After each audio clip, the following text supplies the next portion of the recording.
Anyways, I'm riding a horse. And I'm breathing air that is, beyond the occasional fart from a horse, pretty damn clean. And it makes me think about some of the arguments I hear from people that China's just this nasty wasteland of trash and industry. And in some places, that is true. As a matter of fact, I have been to those places. I live near one of those places. And 10 years ago, I lived in one of those places. Ningbo, the city that I live in China, has really evolved over the last decade from an industrial powerhouse just churning out pollution. Hello. From an industrial powerhouse churning out pollution to a much more civilized, you'd say, put together society with green landscapes and even green rooftops. They've got a bunch of buildings that they're incorporating solar power and green rooftops in to try to control temperature and try to provide a few more oxygenated environments. It's actually come a long way. I'm very impressed with it. And when I hear people talking like how China is just dirty, it's a double-edged thing, you know? Because yes, in some cases it is. But in a lot of cases, more cases I would say it's not. And it's improving by leaps and bounds.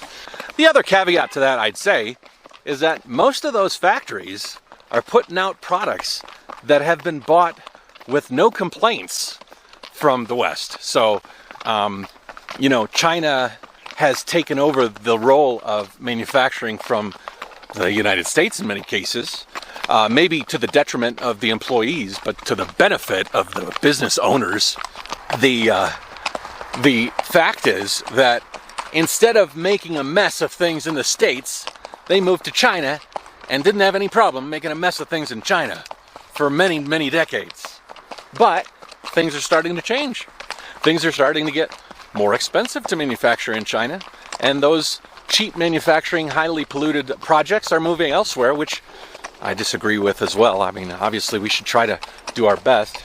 Hello. We should try to do our best as a global community to cut down on pollution, and I would like to see us all try to move towards that direction. But I'm just saying that, America saying we have the cleanest skies is very true in many ways, but it doesn't mean that China doesn't have clean skies. It doesn't mean that China doesn't have fresh air. And it doesn't mean, oh, there's a guy picking some weeds.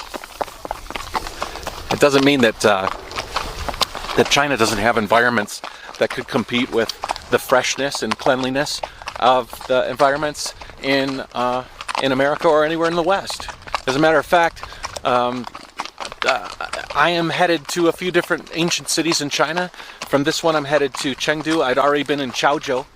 Chaozhou is a coastal city. Chaozhou had beautiful air, beautiful skies, beautiful communities.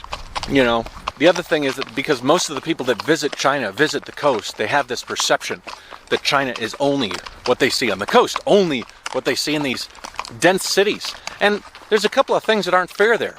First off, it's unfair to regard an entire country by a populated city.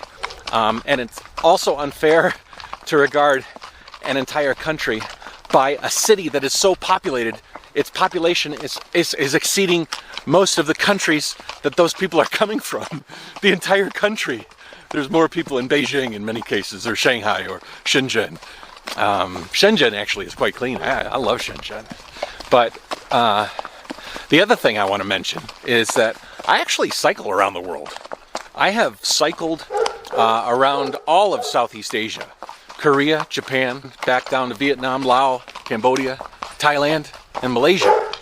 And one thing I noticed is that when you got around the major population centers, the big cities, they all kind of had the similar structure, right? You had the major city center, which in many cases was clean. The center of Tokyo is very beautiful and very clean.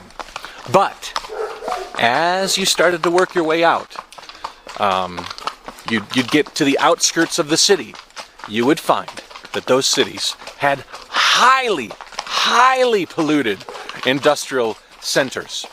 that would supply all of the beautiful, nice things that you had in Tokyo or Osaka. Osaka was one I will never forget. Osaka's industrial area is where you enter when you take the ferry into Japan from Korea. And that's what I did. I took a ferry from Busan into Korea with my three-wheeled recumbent trike. And when I arrived in Osaka, I arrived at the ferry terminal. And that ferry terminal was gross. I mean, we were a stone's throw away from downtown Osaka, and this place was dirty. Factories churning out smoke, all sorts of industrial centers, everything churning out, burning and churning in order to supply products to Osaka. I mean, I don't want to say it was like disgusting, but it was certainly a highly industrialized area. I was very surprised. You never see that sort of area when you look at Japan as a whole. I grew up in Detroit in the United States, and those places are fairly, dirty and industrialized.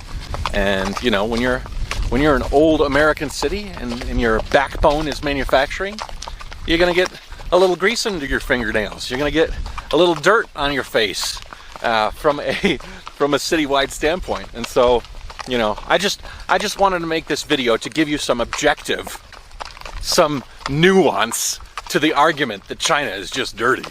China is actually very nice.